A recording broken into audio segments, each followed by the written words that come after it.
मैंने स्वयं को मनुष्यों के सम्मुख प्रकट किया है और पृथ्वी पर उसे भेजा है जो मेरे प्रकटीकरण के चिन्हों का दिवावसंत है। उसके माध्यम से हमने समस्त सृष्टि के सम्मुख यह प्रमाणित किया है कि उस अतुलनीय, सर्वसूचित, सर्वबुद्धिमान के अतिरिक्त अन्य कोई ईश्वर नहीं है।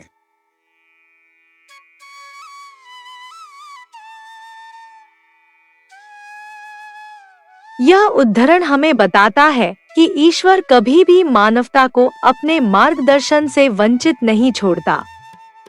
समय समय पर वह अपने दिव्य दूतों या प्रकटीकरणों को मानव समाज के बीच भेजता है, ताकि लोग सत्य को पहचान सकें और आध्यात्मिक उन्नति प्राप्त कर सकें। इस उद्धरण में दिवावसंत अर्थात आध्यात्मिक वसंत का उल्लेख किया गया है। जिस प्रकार वसंत ऋतु आने पर सूखी धरती में नई हरियाली, फूल और जीवन का संचार होता है, उसी प्रकार ईश्वर के प्रकटीकरण के आगमन से मानव हृदयों में नई चेतना, प्रेम, ज्ञान और नैतिकता का विकास होता है।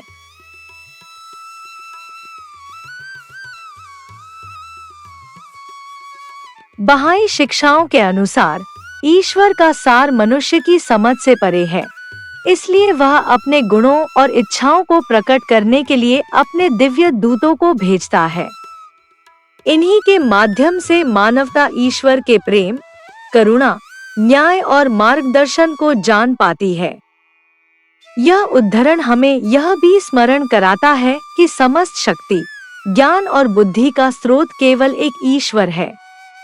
इसलिए मनुष्य का कर्तव्य है कि वह पूर्वाग्रहों, विभाजनों और अहंकार से ऊपर उठकर ईश्वर के संदेश को पहचाने तथा उसके अनुसार अपना जीवन ढाले। अंततः इस लेख का संदेश यह है कि ईश्वर का प्रकटीकरण मानवता के लिए आध्यात्मिक नवजीवन का स्रोत है।